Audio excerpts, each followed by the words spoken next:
Well, good morning to you. We are continuing in our study going through the Bible, an overview of each book, and we have found our way to 2 Chronicles today. 2 Chronicles.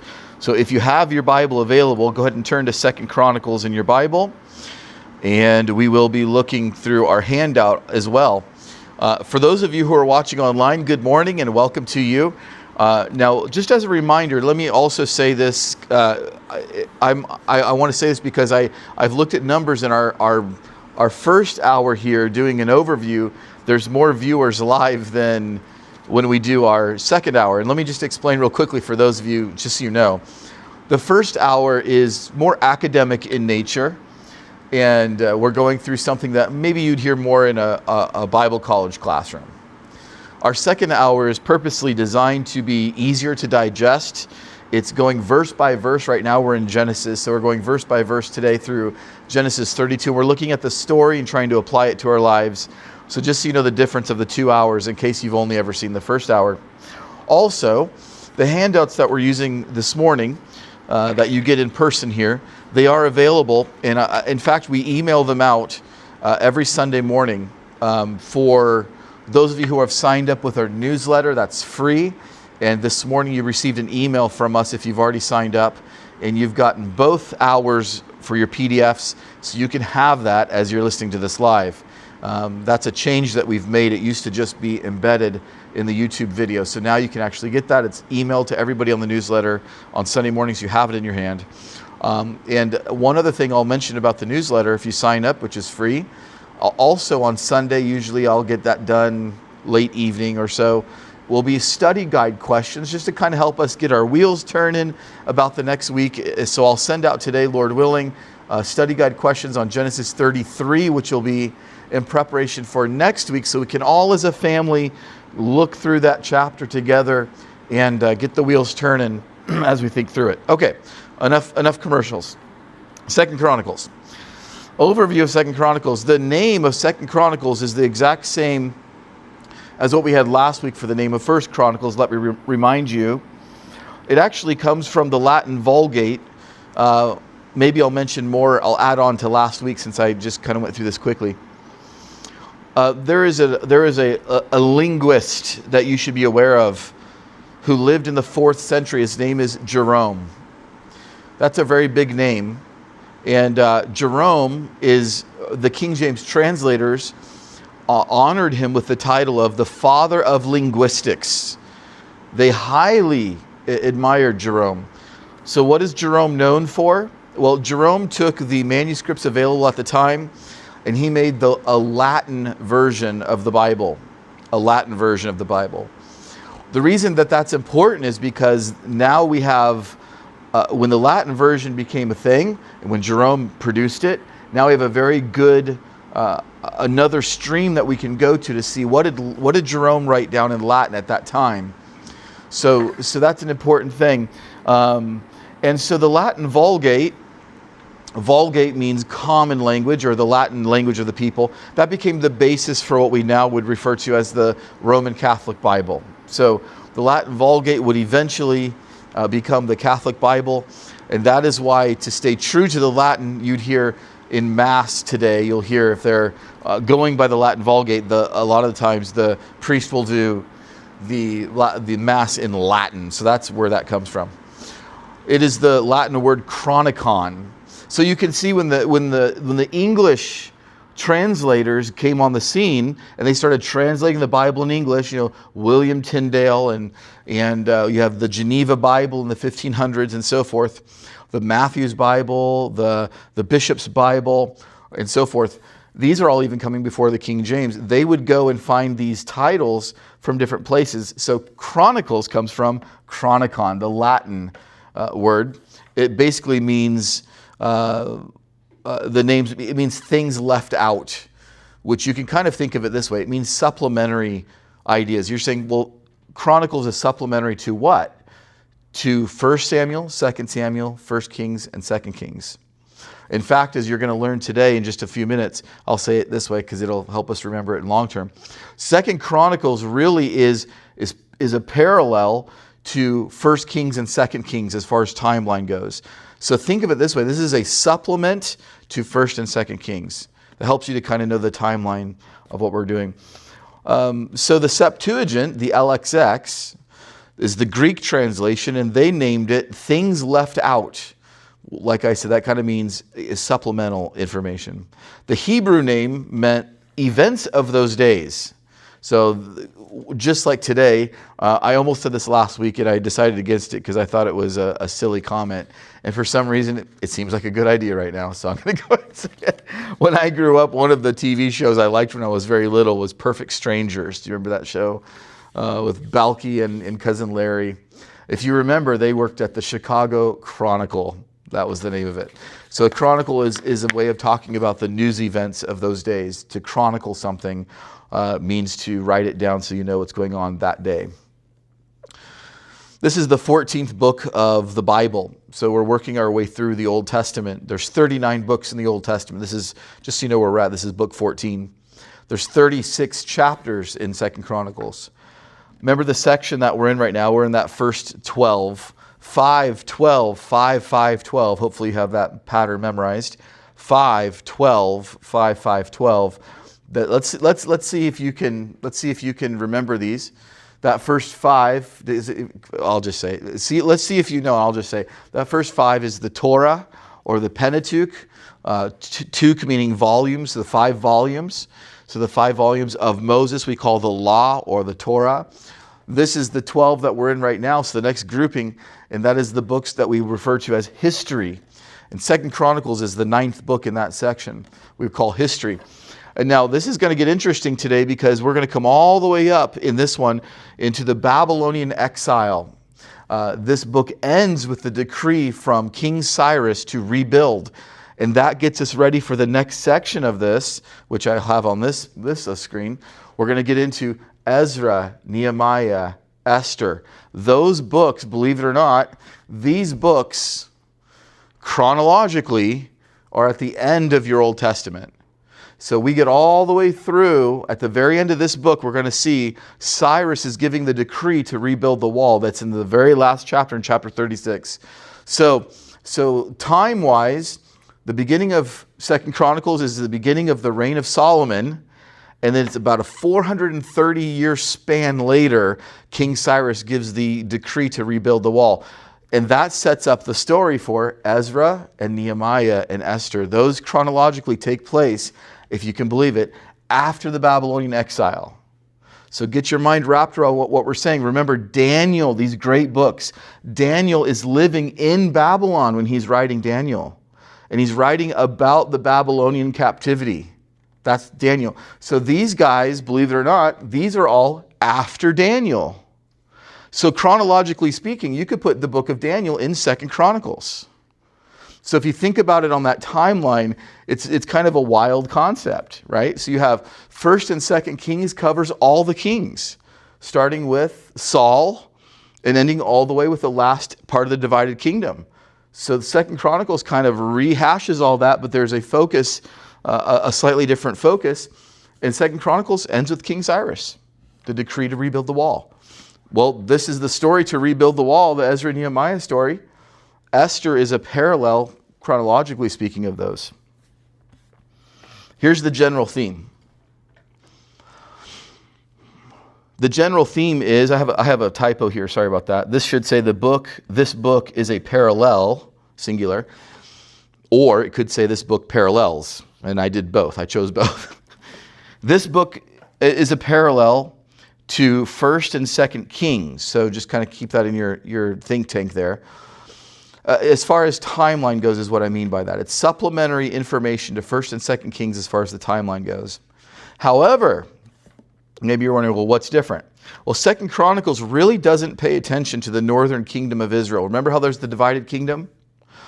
This doesn't really pay attention to northern Israel because, I'm just going to pause our reading here and just explain this, because Israel has become not a part of the story, the overall story of Christ's coming in Bethlehem. So let me say it this way. In the Chronicles, we start highlighting things that are important for Jesus to come.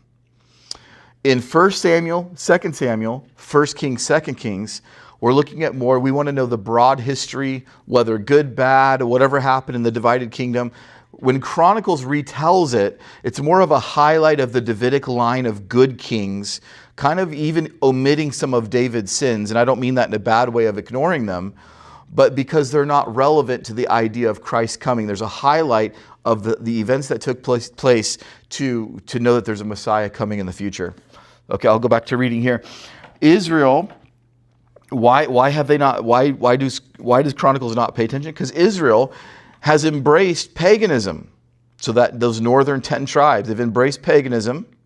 Remember again, our definition of paganism is not just bad people. That's kind of how I always heard it growing up. Like, oh, you're a pagan. Paganism has it as a definition. And a pagan is somebody who worships a plurality of gods. So polytheism. They find a God for multiple things. Whereas Israel is unique in the sense that there's one God.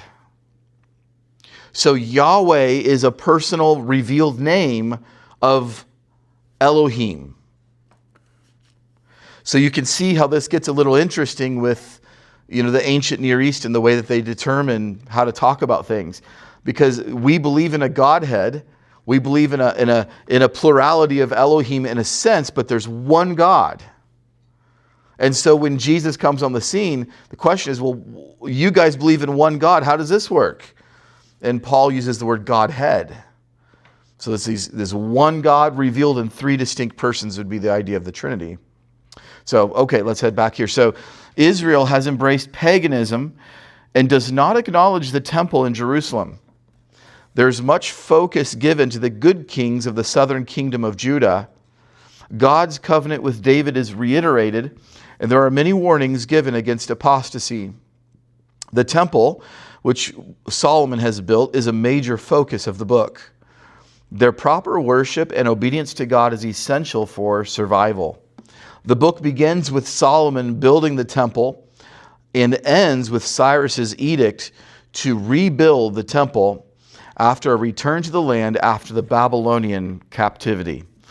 As we already stated, this time period is 967 to 537 BC. It's a 430-year span. Starts with the reign of Solomon and ends with the decree of Cyrus to rebuild the walls of Jerusalem, which is the story of Ezra and Nehemiah. Scarlet thread. This is always my favorite part of our study. How do we see Jesus in 2 Chronicles? Well, if we can see Jesus in 1 Chronicles, we can see Jesus anywhere, right? That's the challenging one, which really isn't too challenging at all, because all those genealogies are all about Jesus being born. So really, it's a pretty powerful book for that. But what do we see in the scarlet thread about Jesus in 2 Chronicles? Well, Jesus can be seen throughout this book because the entire story really is pointing forward to him. I'll just give you 2 major areas. One is the fact that the line of David is a focus and that the temple is examined. The second thing is the temple is examined in such detail, points the reader to a greater David, since his throne was promised to have an eternal kingdom and a greater temple, one which cannot be destroyed with hands. So have you ever wondered why, when you're reading the book of Leviticus and here you're reading in 2 Chronicles, have you ever wondered why there's such detail given to the temple? This family will do this, and then I want this, the instruction for this is how this is going to be made, and then on this very particular day, this person stands here and sings this song, and then God appoints this person to do this task. And you're going, what is with all the detail? Why so detailed? Can I give you a great answer? Here's why. Because you can't replicate it today.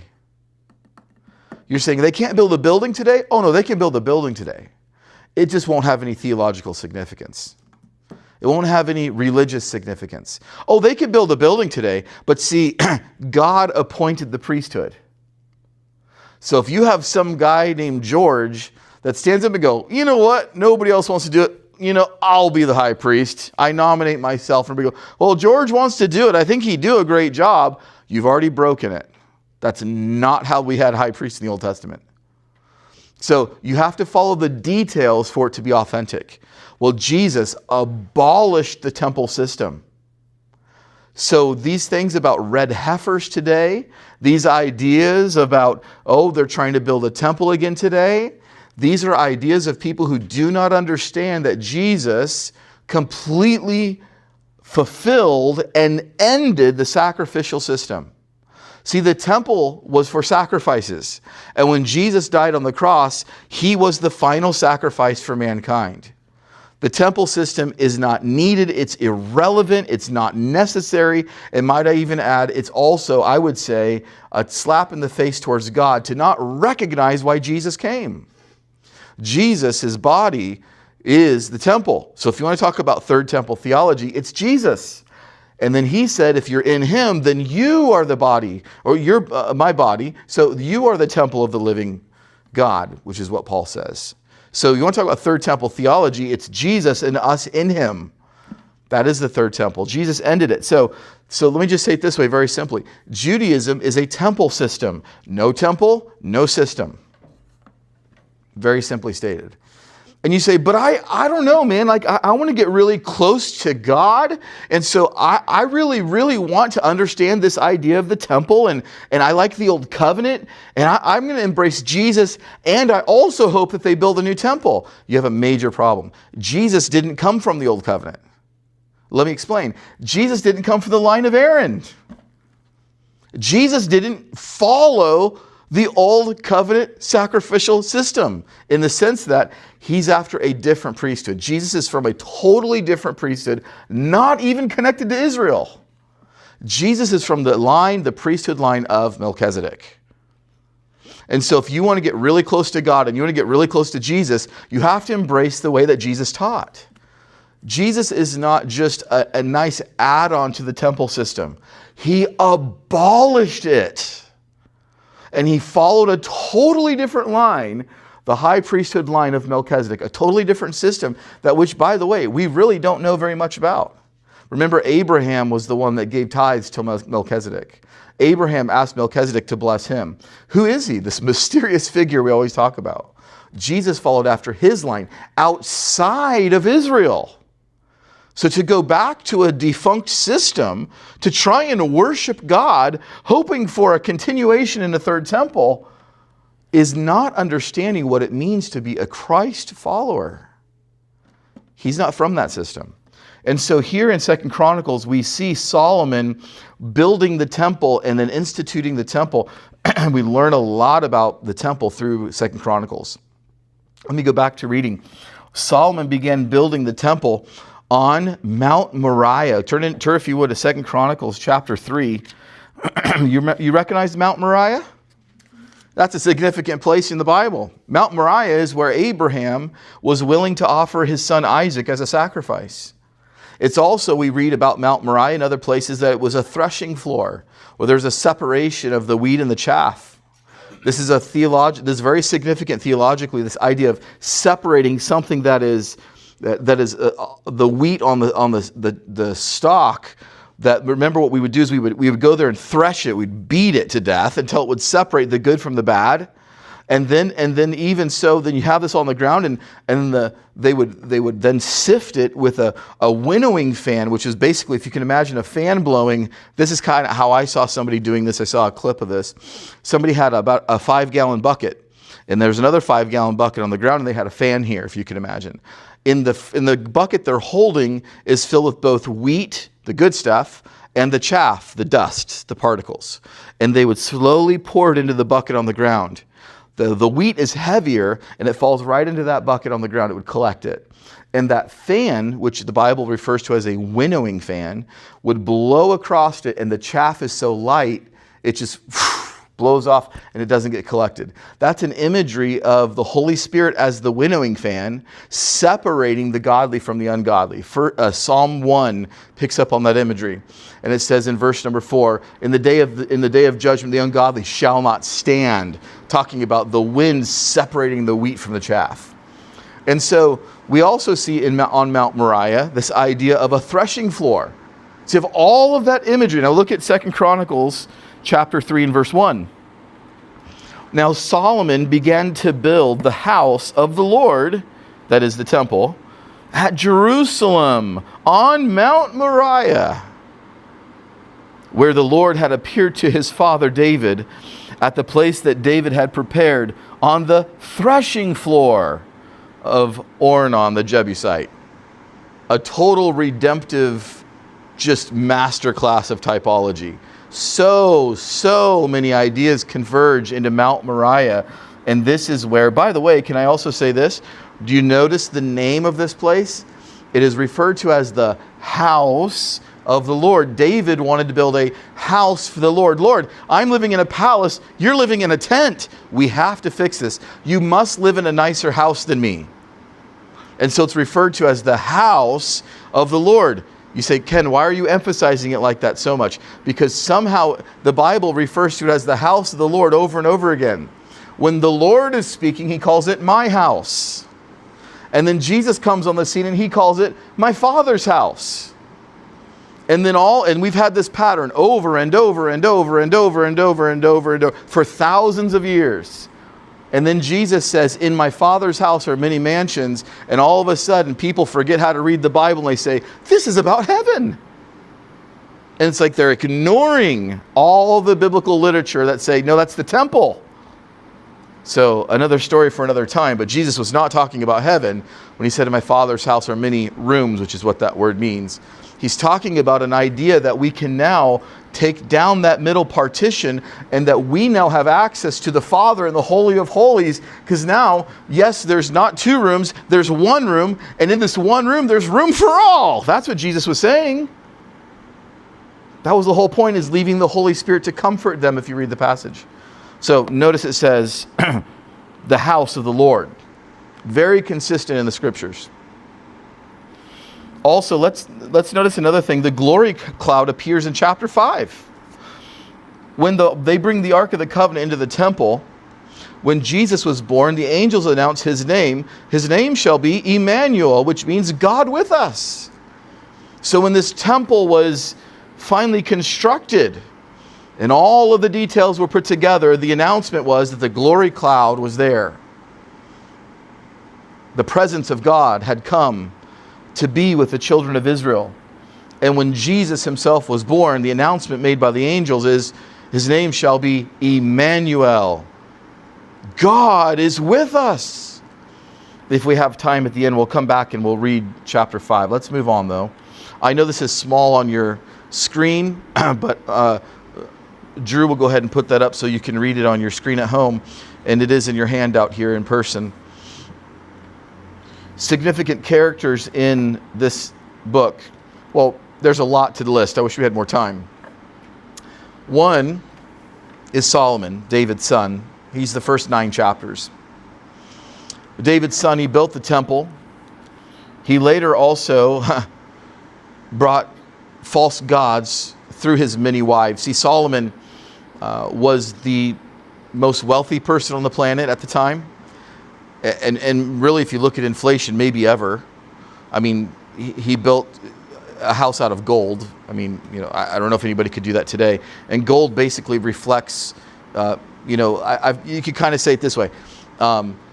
As far back as you want to go in time, let's just say after suits were made, a certain weight of gold could buy a really fancy suit. Today, that same weight in gold can still buy a really fancy suit. So in that sense, it doesn't really matter how much the suit cost. The same amount of gold could buy the best suit of the day 100 years ago as it can today. So in that sense, if you think about it in that very simple example, so who's making a house out of gold today? I mean, Solomon had wealth. The Lord also blessed him with wisdom. So Solomon could wax eloquently about the issues of life. And he had a house built out of gold.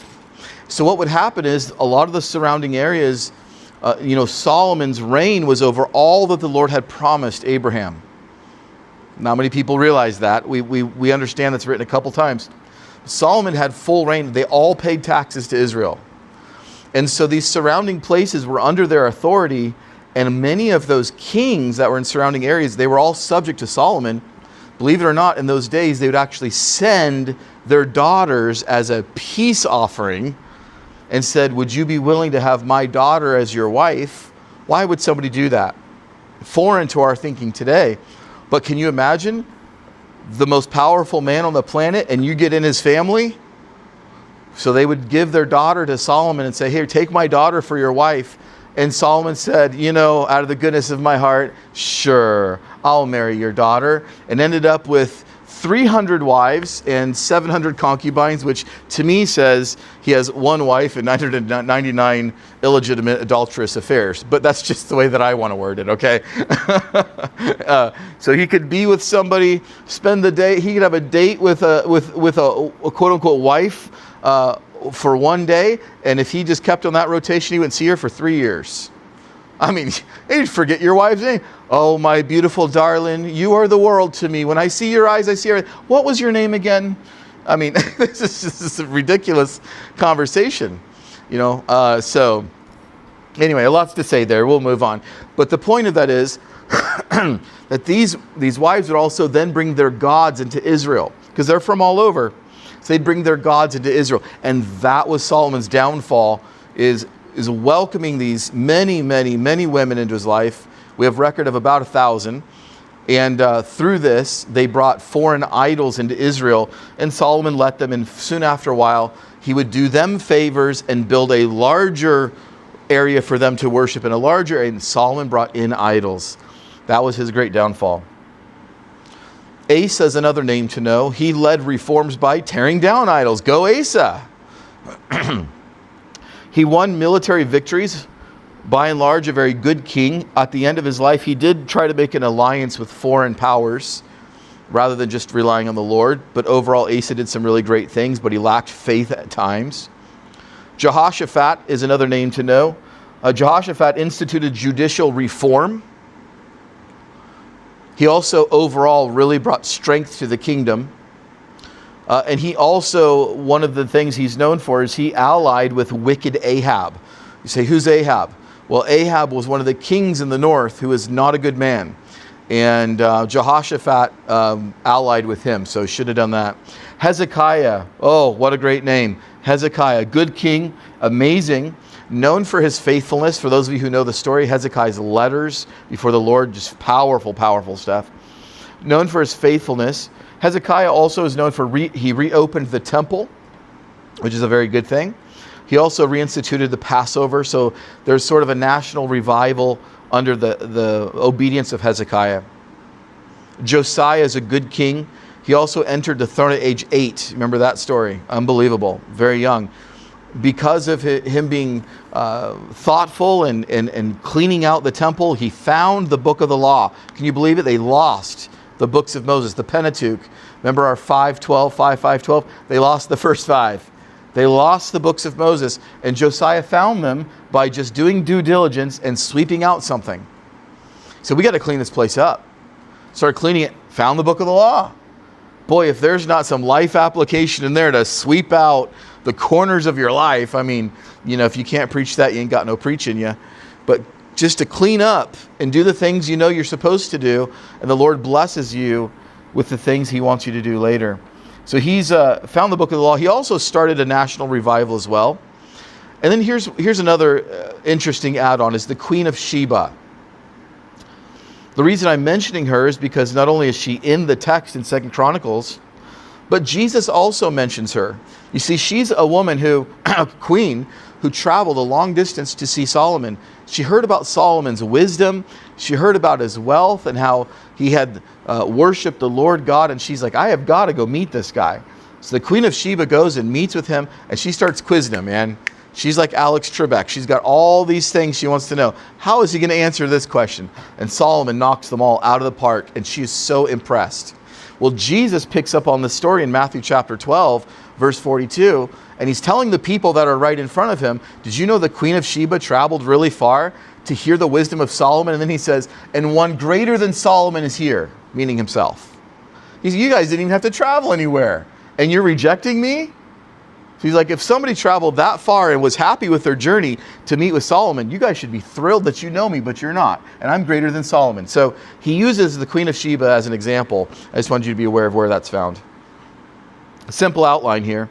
The first 9 chapters are all about Solomon. And really, really interesting stuff, particularly chapters 5, 6, and 7. About the construction of the temple. We won't have time, so I'm glad I mentioned it earlier.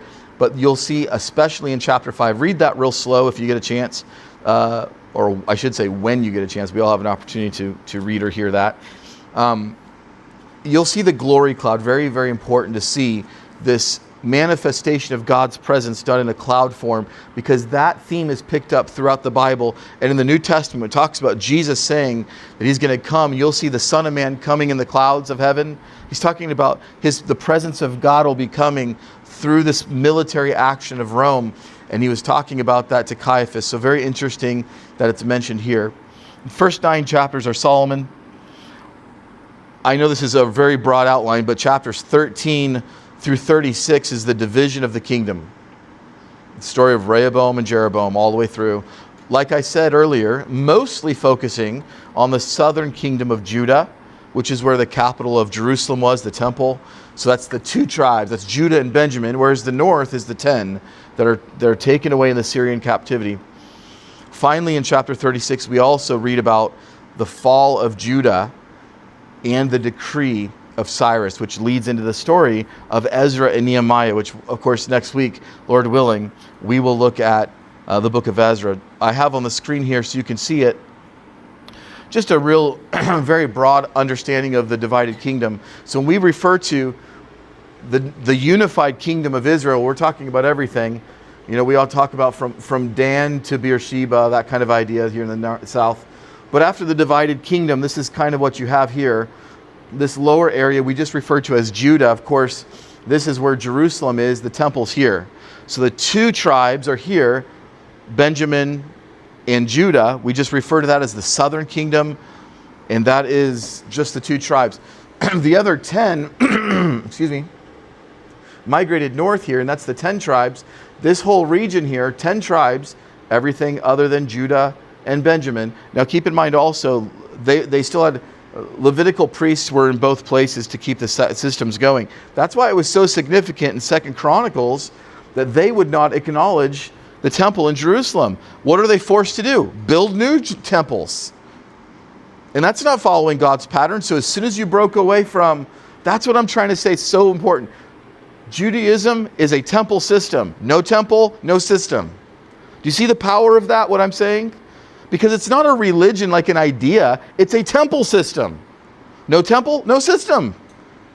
The temple's here in Jerusalem. As soon as these people broke off from that, they broke off from the presence of God. That's why that's so powerful. So these folks here, these 10 tribes, are taken away in 721 BC in what we call the Assyrian captivity. Assyria came in, took them, and we never hear about them again. That's their story. These people here in 586 are taken by King Nebuchadnezzar in the Babylonian captivity. These are the people that when they live in Babylon, that's Daniel writing that time, then King Cyrus comes in at the end of 2 Chronicles and says, I'm going to open my royal bank account. I'm going to write you a blank check. Here, go rebuild the temple. That starts a time watch. What's that time watch? 490 years. Remember the 70 times 7 year prophecy of Daniel? The 70 weeks of Daniel? It starts right at that decree from Cyrus to rebuild the wall. So that's why that's so significant for us. And we can have fun talking about the dates. But anyway, just thought I'd show you that visual. We'll look at that throughout our studies to make sense of it a little bit more. But all right, that is 2 Chronicles. Thank you for joining us. And for those of you who are online, we'll be back at 10:15 Eastern Time to start Genesis chapter 32. We invite you to join us then. All right, thank you so much for your good attention in 2 Chronicles. Lord willing, we'll be in Ezra next Sunday.